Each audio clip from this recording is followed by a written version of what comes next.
interesting that Jerry didn't really ask for a lot of specifics about what happened after he was gone, because he figured he was on for the next and didn't really care. But the one thing he wanted was me and Bobby McGee. So you are now satisfied. The old giant try. No. Boundaries, Lawrence. Boundaries. Thinking about his suffering so much. All right. So, anyway, my dear ones, we have talked all afternoon about the gifts that Jerry gave in his lifetime, and each one of us, even those newbies who don't know that you're going to be back, are carrying seeds of this place out into the world, which so deeply needs it. But I would also like to share the gift of his death. We don't always talk about the actual process of death. We know somebody gets sick and suddenly they're gone. And so I wanted to share this because I think embedded in the story, you will find maybe the seed that you're just waiting for. And if not, I got other stories. But not for this ceremony. So,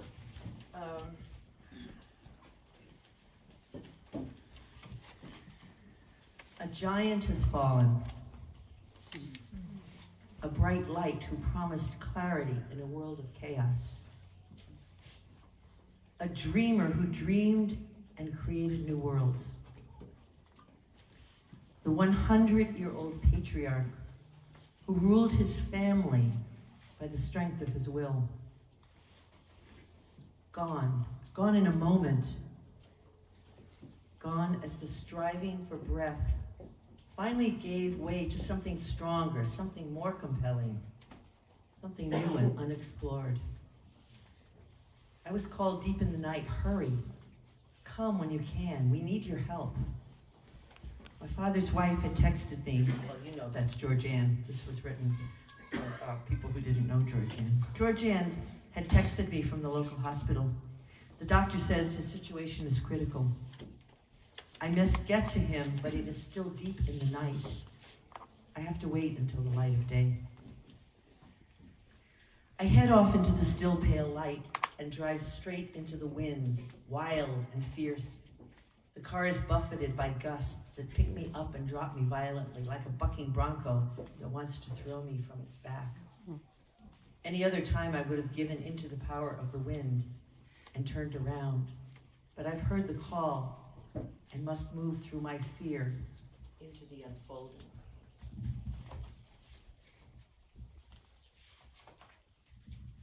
I arrive safely, shaken from my perilous journey.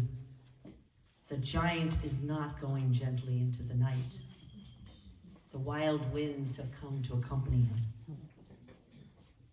I find my way up to the hospital floor where the giant is ensconced.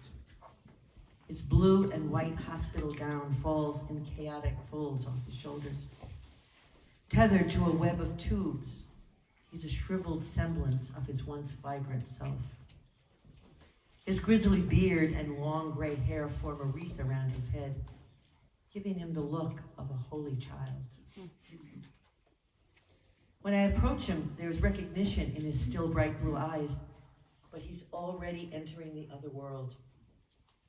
He tells me that there are beautiful children dancing around the ceiling and stars. He wants to make sure that I'm seeing the wonder he sees. It's so beautiful, he proclaims. So very beautiful. He asks for a drink of water, but I've been told that he cannot drink. Instead, I offer a spoonful of ice, which he spurns. I don't make the rules here. If I did, I could give you what you want. But the doctors are looking out for your well-being, and if you drink, it will go to your lungs and cause you discomfort. He rails again, it's my body, I know what it needs, and it needs water. Jerry, I understand what you're saying, but I have to follow the rules. Have some ice chips. We go round and round a few more times, and I hold my ground. He takes a breath and blurts out, "I like you. You're tough."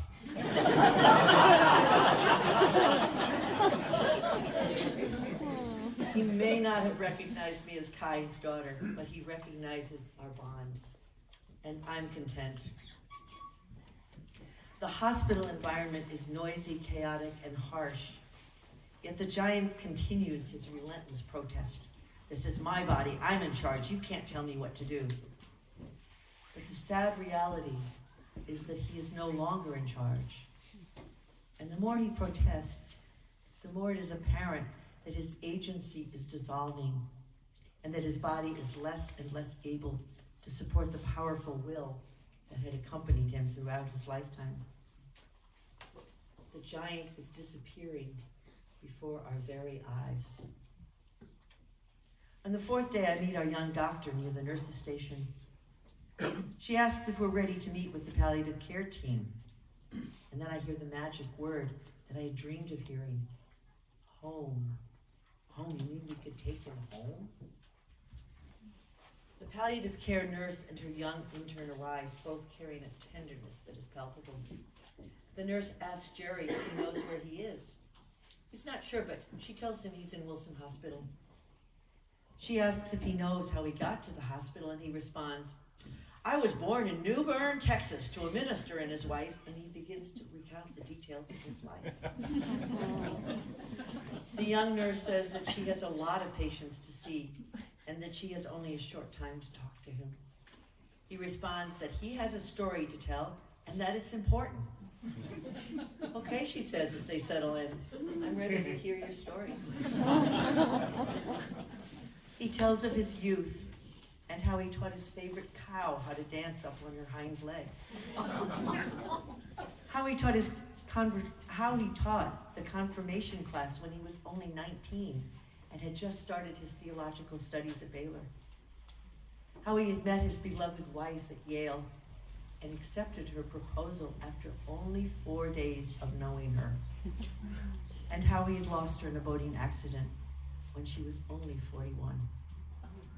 The nurse in her charge listened deeply until Jerry is complete with his story. "Do you know why you're in the hospital?" she asks. "No," he answers, "curious."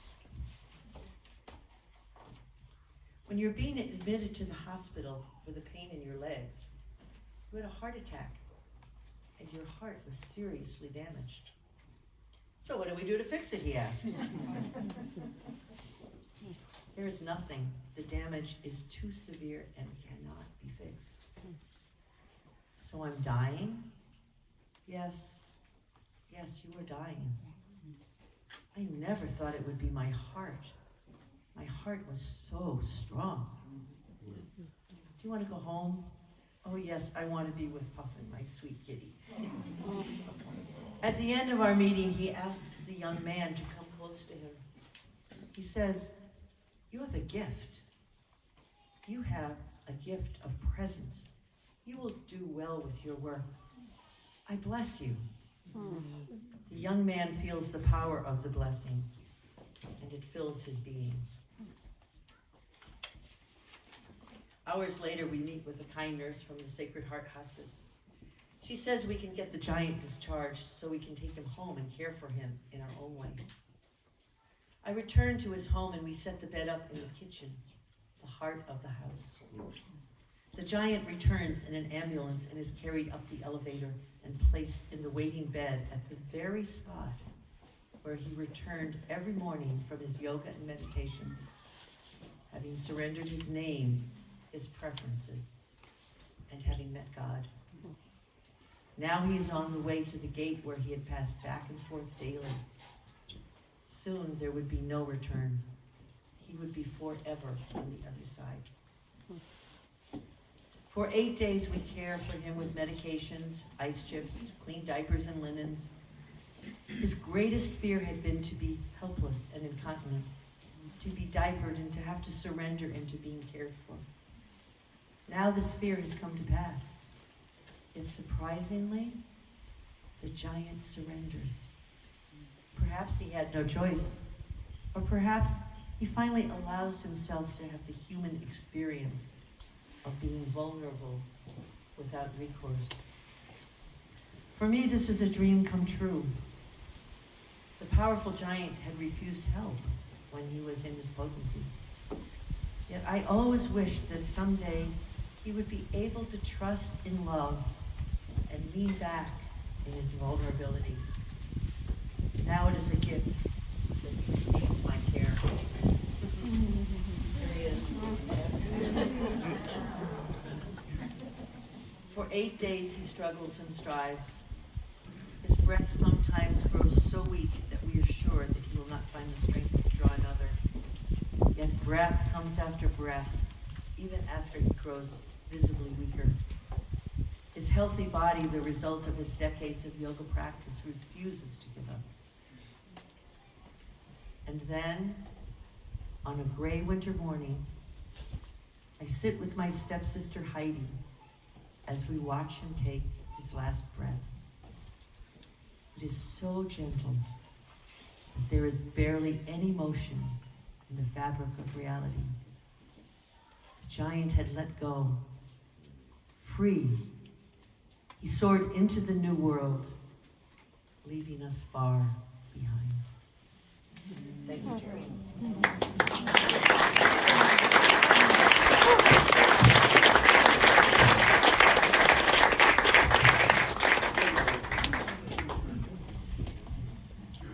The other way. The other way.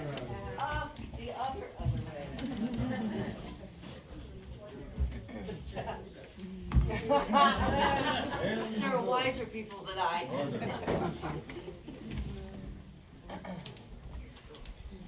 I'm going to aim to tell a story without a mic.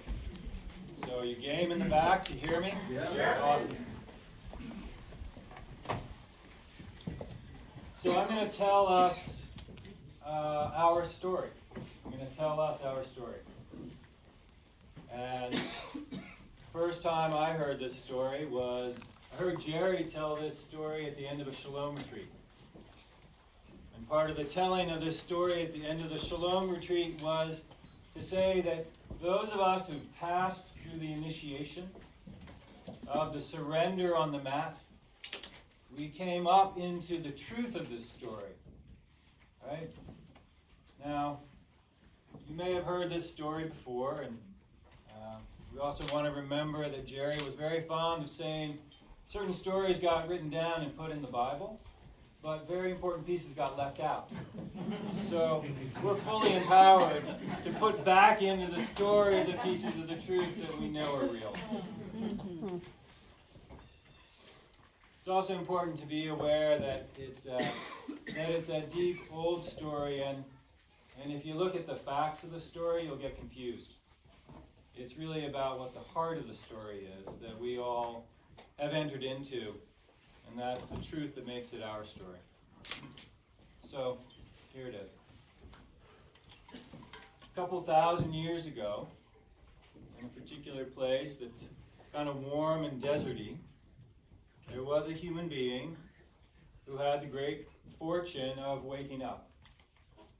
He came to full awakeness, all 7 chakras, open and vibrating. And that meant that his crown was open. And in that open crown, information about the nature of the relationship between a human being and God poured down into this human being. And he awoke. And in that awakeness, he recognized the nature, the true nature of what it is to love each other. He was pretty excited about this. This was a big deal. Now, it's important to know that this is not the only time it's happened. Jesus was not the only man who woke up. He was not the only human being that woke up. History that we know is filled with men and women who have been fully awake. And in fact, like history is empty of the many, many, many men and women who have been awake to the true nature of what it is to love. However, Jesus was conscious of it, and we've got his story, so he started to travel around, and he started to teach what he had recognized. And he taught it at a level of an embodied truth offered out. An embodied truth offered out as a transmission and an activation. And the core of the teaching is based in forgiveness. It's based in justice. It's based in community, and it's based in love. So people started to gather and listen to him teach. And actually, he was so plugged in, right? His crown was wide open. He also had this way of being able to transform reality through love. And so healing started to happen. People gathered and they wanted to touch him. They wanted to be healed. They wanted to hear him. And he taught and crowds gathered. And, well, it actually got kind of tiring at times. At times he'd get a little tuckered out. So in those moments, he would leave the city and he would travel up to an old farmhouse that was at the top of the hill. It had been added on in various ways over a bunch of years. There was kind of a little ramshackle here and there. But he would get to this farmhouse that was at the top of the hill, and in this place were his three particular friends. Because part of what it is to carry love in the world is to have spiritual friends, where your heart is knit in with other human beings. And so these three friends happened to be two sisters and a brother. There was Martha and Mary and Lazarus, and so they would hang out, and they would rest, and they'd party, and they'd tell stories, and when Jesus was refreshed, he'd head back into the city. So there was a time he was in Jerusalem, and he was at the temple, and he was teaching, and he was proclaiming the need for justice in the world, and to stand up to oppression in all forms. Because the truth is, there is no authentic inner journey without a comparable and an integrated outer journey. Sounds familiar, doesn't it? Yeah. And so in that time, he was at the temple and he was teaching, and his friend Lazarus got sick. And in one of the written versions of this story, it says Lazarus had the sickness unto death. And we are familiar with that, right? We're familiar with that quality of life at times where we're worn down and something inside becomes dry, brittle, or small. And this was what was happening to Lazarus.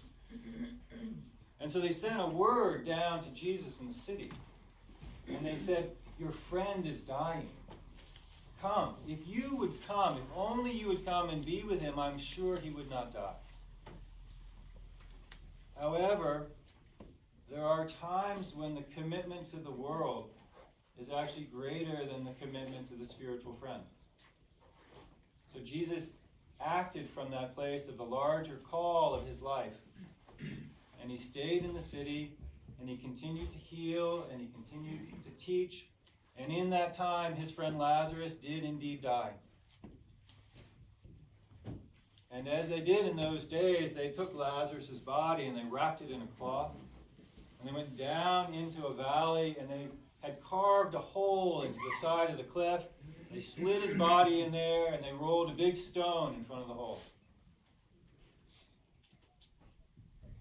Jesus finished what he was doing in town a few days later.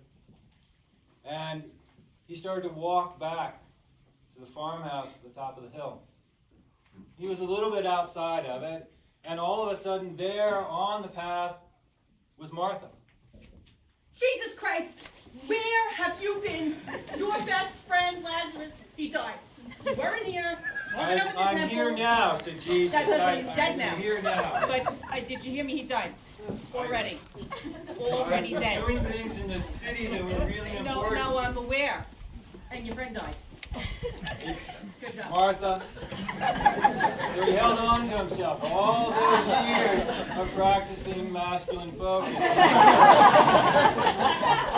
And he said, Martha, it's not too late. Come on, let's go to the house. I mean, I was here. I saw him die. So. Come, let's gather. Let's go to the house. And so they went to the house. And when Jesus entered the house, there was Mary. Jesus, I hate to bother you. I don't know if you know it, but Lazarus sorry. I do know that, No, I Mary. know, but I thought you'd come. I made you dinner and everything, and then you and then, You know he doesn't care. This is a she was little so bit hard. mad when you were The gone. guilt load on Jesus' back is a It's little bit okay, I worse. You have to, understand. you I have mean, to you have other remember friends.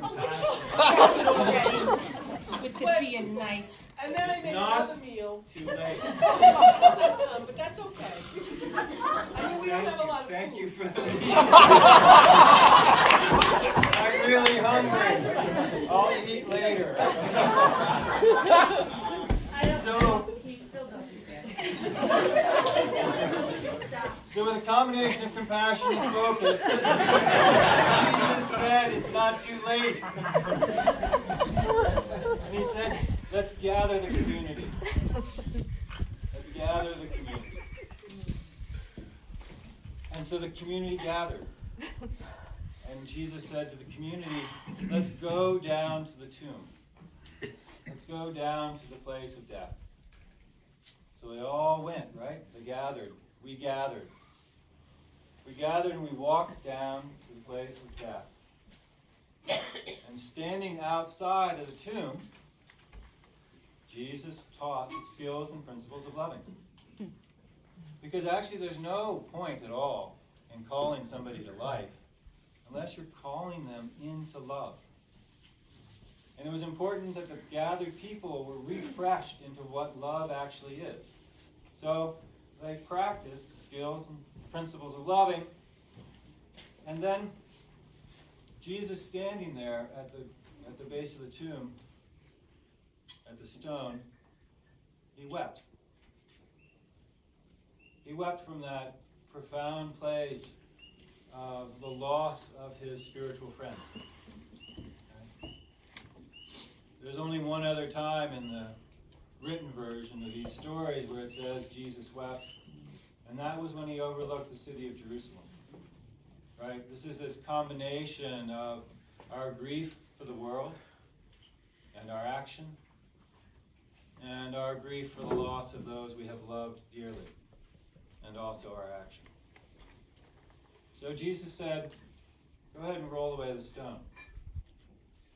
Somebody said, you crazy? He's been in there for 3 days. He stinks. And Jesus said, the truth is we can actually handle the stink. Right? We are actually capable when we are gathered in community and refreshed about what it is to love each other. We can actually hold everything. Right? And just feel those times, right? This is our story. This is our initiation story. Just feel those times when you have been present to some great ugliness. And you have kept your heart open. Right? And you have met some great violence. And you've kept your heart open.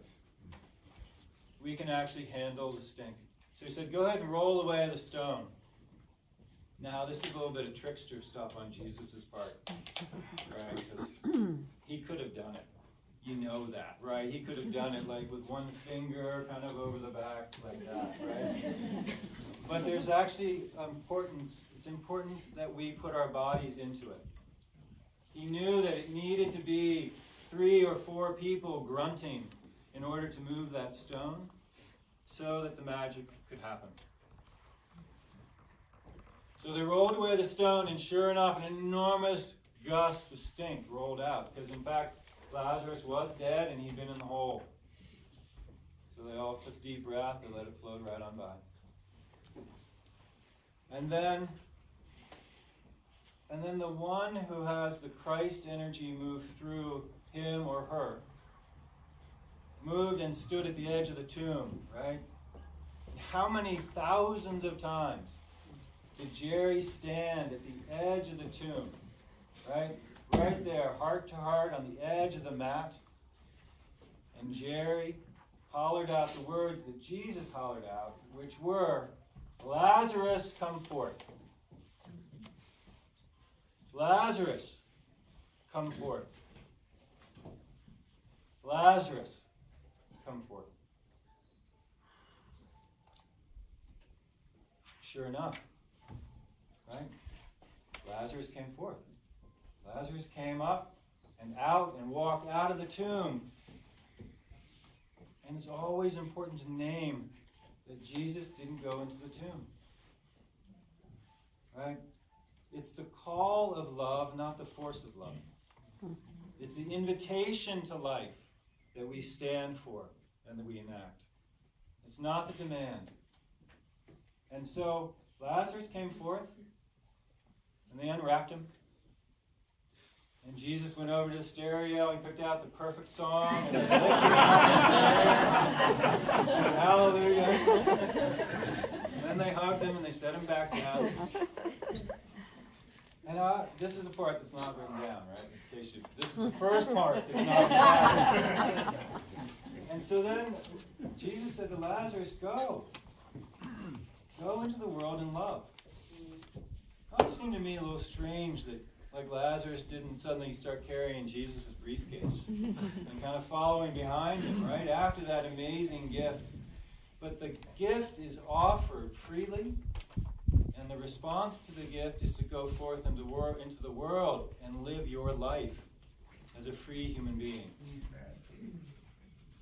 So this is our story. We have lived it time and time again, so we stand in the testament of the truth of it. There is life, and it is love that calls us into life. Now, a little bit later in time, there came another time that Lazarus had the sickness unto death. And he died again. And they did what they did again. They wrapped him in a cloth, and they went down into the valley, and they put him in the hole, and they rolled a stone in front of the hole. And this time, it was a different voice that started to speak. It was a voice not standing in a human body in the valley. It was the voice somewhere in the stones themselves. Somewhere that voice, it wasn't a human voice, it was like that still, small voice that is what it sounds like in our ears, which is the great cosmic love call. It's the great invitation into the next adventure. And so Lazarus was in the tomb, not unlike Jerry in that hospital bed in his kitchen in Timshel, right? Floating out and coming back, floating out and coming back, and that voice, that non-human voice is calling out, Lazarus, let go. Lazarus, let go. Lazarus, let go. Come and answer the great question. The one great question that truly matters, that you're going to be asked. Have you enjoyed my party?